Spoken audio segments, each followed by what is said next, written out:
It's really an honor to be here, and I want to thank Bruce Knotts for inviting us and all of you for being here and giving us a chance to share a little bit about our work.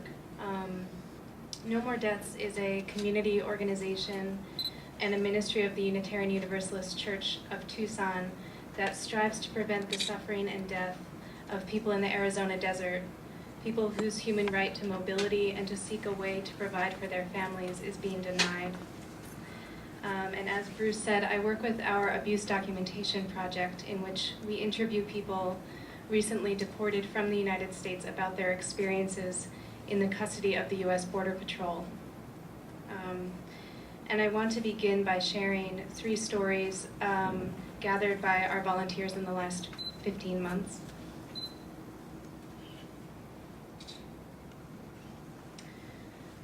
The first is from an interview conducted December 15th, 2009 with July Lopez, who is 30 years old and from Mexico. She had lived for 10 years in the United States in Moreno Valley, California, and she has 4 children who are U.S. citizens. On December 7th at approximately 3 a.m., she was crossing with a group through the desert, and Border Patrol agents apprehended the group. One of the agents taunted them and told them to raise their arms above their heads and dance. July reported that she told the agent, quote, "We are not your monkeys. We will not dance for you." The agents then took the group to a car crowded with people to a detention center in Tucson. After signing a voluntary deportation order, July was held in the center for 3 days. She saw children separated from families and held in a separate cell, and reported that approximately 45 women were held in a cell made for 20 people. The toilet was right next to the bed, and the detainees were given cold and insufficient food, 2 meals a day, consisting of a small container of juice and a hamburger that was still frozen. Only on the day that the consulate was present, July reported, did the detainees receive hot food. The center was very cold. Another woman in custody who was 7 months pregnant had a fever and asked to go to the hospital. The guards would not let her go, insisting that she wasn't pregnant, and she had a miscarriage in custody. July had severely sprained her ankle while walking in the desert, and at no point while in Border Patrol custody did she receive medical treatment. At the time that No More Deaths volunteers encountered her, she was in severe pain and could hardly put weight on the injured ankle. And this is a splint that was donated to us, so we were able to give this to her.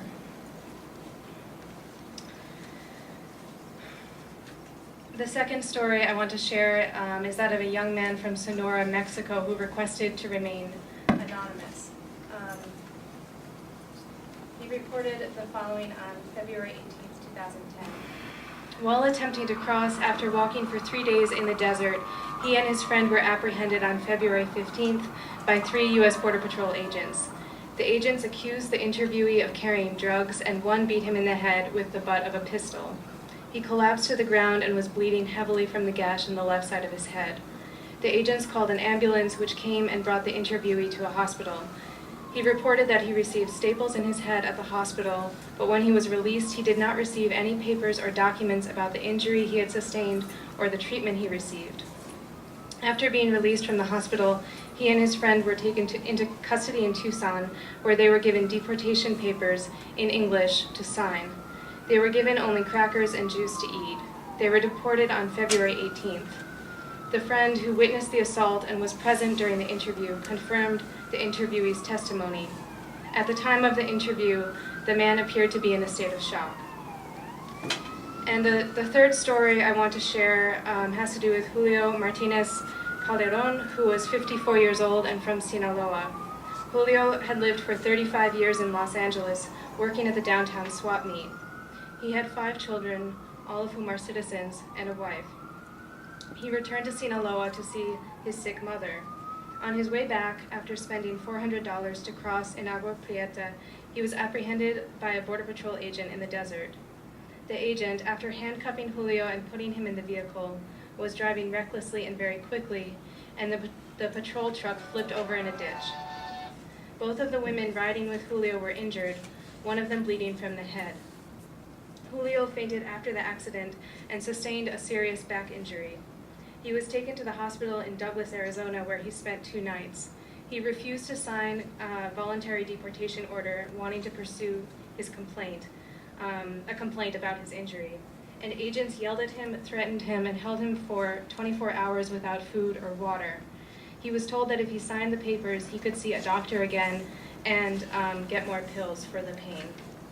In the end, he signed the voluntary deportation order.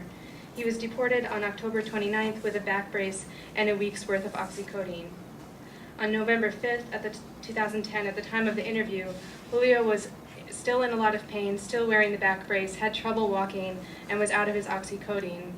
And he actually died about 2 weeks later in Nogales, and the autopsy indicated that cirrhosis of the liver was part of the cause of his death because he didn't have access to the prescription to the pain medication. Some of the volunteers have speculated that he was self-medicating for the pain and that actually contributed to his death. Increased militarization of the U.S.-Mexico border has funneled people in an explicitly articulated strategy of deterrence into increasingly remote corridors, and in particular into the Sonoran Desert, where summer temperatures can climb over 120 degrees and in the winter drop well below freezing. Hundreds of people, most seeking a way to reunite with or support their families, die every year in attempting this crossing. Hundreds more are apprehended and taken into the custody of the U.S. Border Patrol.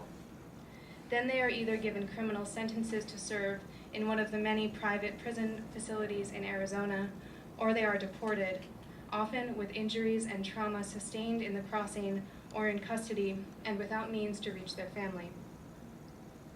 The Abuse Documentation Project began in 2006 when, while working to provide direct aid to people recently deported to Nogales, Sonora, No More Deaths volunteers began to hear about and document stories of abuses people endure while in short-term Border Patrol custody, like the 3 stories that I just shared with you.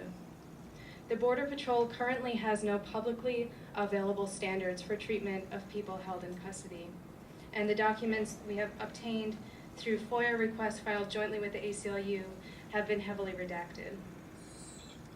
In 2008, No More Deaths published Crossing the Line, which included 345 documented cases of human rights abuse in Border Patrol custody and identified 12 primary areas of concern or patterns that we saw in our interviews. 1, a failure to request the basic dignity of people. 2, the routine failure to provide and the denial of water. 3, the routine failure to provide and the denial of food. 4, the failure to provide medical treatment and access to medical professionals. 5, the denial of blankets and overcrowding in holding cells at processing centers or holding cells maintained at uncomfortable temperatures, lack of access to phone calls and legal counsel. 6, pervasive verbal abuse, particularly the use of derogatory racial and sexual epithets. 7, physical abuse, perceived by people as punishment for trying to run away or for being with others who ran away, or explicitly aimed at discouraging future crossing attempts. 8, dangerous transportation practices. 9, the separation of family members in custody or during repatriation. 10, the repatriation of children, women, and the vulnerable at night, and in violation of previous memoranda of understanding signed by the U.S. and Mexican governments. 11, the failure to return belongings, including IDs and money and medication. And 12, failing to inform people of their rights, coercing them to sign forms that they do not understand, and failing to provide translation of legal forms. The report called for clear, enforceable standards for the Border Patrol with community oversight to ensure compliance. Since 2008, No More Deaths volunteers have continued to learn about and document these ongoing and systemic abuses.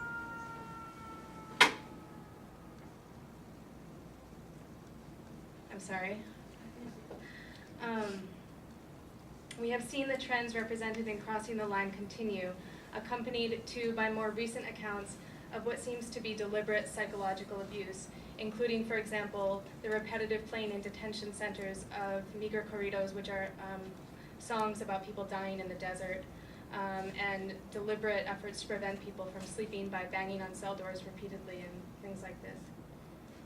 We're currently preparing a supplemental report to Crossing the Line, which will include information about the nearly 1,000 cases of human rights abuses by agents of the U.S. Border Patrol that No More Deaths volunteers have documented in the last 2 years. More and more, we encounter in our work people deported after many years in the United States. Each of these deportations represents a family and a community torn apart, an act of violence. While the consequences of these deportations may be too deep and too broad to quantify, the working group seeks to be accountable to these realities, and we're trying to document some of the consequences of these deportations as well. While we in No More Deaths primarily focus our energy on documenting human rights abuses of people in short-term Border Patrol custody, a variety of communities on the border are subjected to and witness abuse at the hands of a range of immigration and law enforcement authorities, including the Border Patrol's occupation of Odham traditional lands and abuse of tribal members of the Tohono O'odham Nation. No More Deaths collaborates with an organization on the Tohono O'odham Nation that is attempting to document these abuses. And I want to share part of this statement from Ophelia Rivas of the organization O'odham Rights. The full version of her statement is in the folders that we've made available to you. So this is from what she's written. The Tohono O'odham Nation is a federally recognized Indian reservation the size of the state of Connecticut. The present reservation in the United States is a third of the O'odham original lands which extended into what is now Mexico. Tribal federally enrolled members continue to reside on both sides of what is the United States-Mexico international boundary.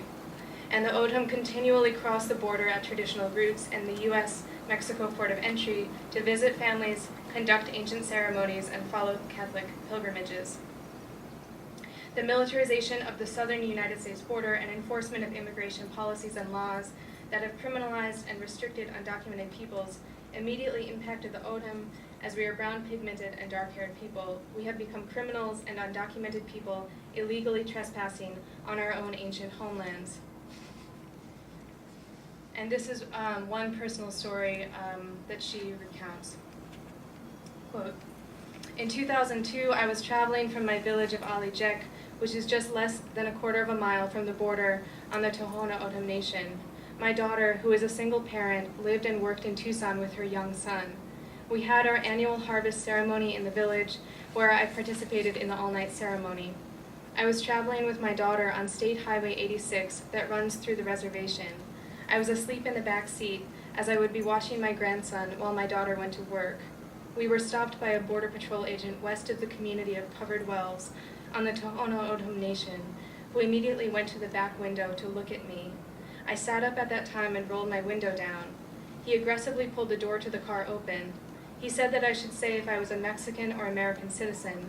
I said in a friendly manner, I am an O'odham and this is my homeland, and I should ask you what citizen you are. He was very agitated and said I will have to say if I was a Mexican or American citizen or he would deport me. I said, where will you deport me to? Mexico is also my homeland. He then unclipped his pistol and put it at my head and said that I will say if I was Mexican or an American or he will throw me on the pavement and handcuff me and deport me.